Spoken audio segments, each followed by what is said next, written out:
और अब बात करते हैं सीएम अरविंद केजरीवाल की, जिनकी अर्जी पर 1 जून को सुनवाई होनी है। अरविंद केजरीवाल चूंकि 1 जून तक ही अंतरिम जमानत पर बाहर है, 2 जून जब उन्हें सरेंडर करना होगा, ऐसे में जमानत को लेकर याचिका लगाई थी कोर्ट में कि राहत मिल जाए। राउज एवेन्यू कोर्ट ने ईडी को नोटिस भी इस बाबत जारी कर दिया है।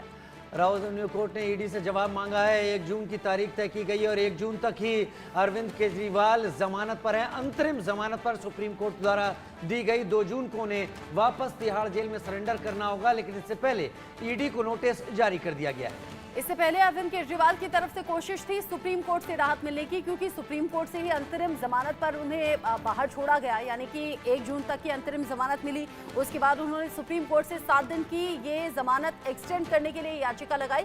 कोर्ट ने उस सुनवाई को नहीं सुना, यानी कि झटका एक तरीके से दे दिया और ये याचिका खारिज की। उसके बाद निचली अदालत में जाने की खबर थी। राउज एवेन्यू कोर्ट में जब ये याचिका दाखिल की गई है, 1 जून सुनवाई की तारीख दी गई है और 1 जून वही तारीख है जब तक अरविंद केजरीवाल को अंतरिम जमानत मिली है।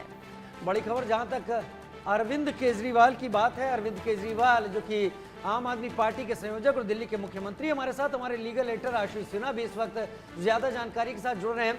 आशीष, पहले तो आप विस्तार से बताएं कोर्ट में क्या पॉइंट्स रखे गए थे अरविंद केजरीवाल के वकीलों की तरफ से और प्रोसिक्यूशन की तरफ से क्या दलीलें रखी गई? देखिए राजीव जी, दरअसल आज अरविंद केजरीवाल की तरफ से दिल्ली की राउज एवेन्यू कोर्ट में 2 अलग अलग याचिकाएं दाखिल की गई। पहला, दिल्ली आबकारी नीति मामले में नियमित जमानत की अर्जी दाखिल की गई और दूसरा इसी मामले में यानी दिल्ली आबकारी नीति मामले में जो उनको अंतरिम जमानत मिली हुई है, जिसकी मियाद 2 जून को खत्म हो रही है, उससे 7 दिनों की बढ़ाने की मांग को लेकर उन्होंने अर्जी दाखिल की थी। आज जब मामले की सुनवाई हुई तो ईडी की तरफ से एएसजी राजू अपीयर हुए। उन्होंने कहा कि बेहद अजीब सिचुएशन है, तो अदालत ने उनसे पूछा कि भाई कैसे, तो उन्होंने बताया कि अरविंद केजरीवाल जो हैं वो अंतरिम जमानत मांग रहे हैं, स्वास्थ्य के आधार पर मांग रहे हैं, लेकिन दूसरी तरफ अरविंद केजरीवाल जो है वो लगातार चुनाव प्रचार कर रहे हैं। इस समय अरविंद केजरीवाल पंजाब में चुनाव प्रचार कर रहे हैं। क्या अरविंद केजरीवाल के स्वास्थ्य के आड़े ये चुनाव प्रचार नहीं आता? फिर भी उन्होंने कहा कि हम इस पर जवाब दाखिल करने के लिए हमें कम से कम 2 दिनों का मौका दिया जाए। अदालत ने जिसके बाद ईडी को 2 दिनों का मौका दिया है, 2 दिनों का समय दिया है और 2 दिनों के बाद इस मामले की सुनवाई होगी। यानी 1 जून को जब मामले की सुनवाई होगी तो उस दिन ये तय हो जाएगा कि 2 जून को अरविंद केजरीवाल जेल जाएंगे या नहीं। अच्छा आशीष, एक बात बताइए, जब 1 जून सुनवाई की तारीख दे दी गई है और 1 जून तक ही अंतरिम जमानत है, आगे फिर कोर्ट की छुट्टियां भी हैं, अगर आगे ये मामला बढ़ता है और अगली सुनवाई की डेट दे दी जाती है, तो क्या अरविंद केजरीवाल को 2 जून को सरेंडर करना होगा? देखिए, ये सब कुछ तय होगा 1 जून को होने वाली सुनवाई को, क्योंकि 1 जून को जब सुनवाई होगी तब ईडी की तरफ से जवाब दाखिल किया जा चुका होगा। उसके बाद रीजॉइंडर जो जवाब दाखिल करने की बारी आएगी वो केजरीवाल की आएगी। वो चाहे तो इसमें रिटर्न में फाइल कर सकते हैं या फिर बहस करेंगे।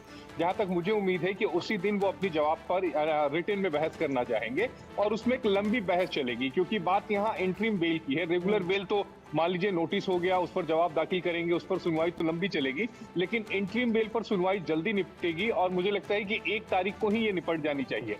लेकिन ईडी के पास जो दलीलें हैं वो स्ट्रांग दलीलें हैं, क्योंकि अरविंद केजरीवाल जिस स्वास्थ्य के आधार पर जमानत चाहते हैं उसी स्वास्थ्य को दिखाकर अरविंद केजरीवाल प्रचार कर रहे हैं, ऐसा ईडी का कहना है।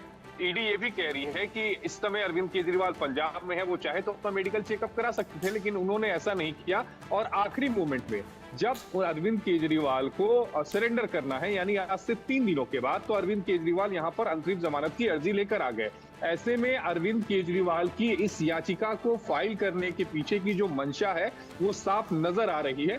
तो यही मुझे लगता है ईडी की दलील होगी। बेहद मुश्किल है अरविंद केजरीवाल की डगर, क्योंकि ये इतनी आसान नहीं होगी, क्योंकि ईडी ये भी कहेगी कि अगर भाई आपको जांच कराना है तो तिहाड़ जेल में तो सारी फैसिलिटी है, आप तिहाड़ जेल में ना कराइए, हम आपको ले जाकर एम्स में करा देते हैं।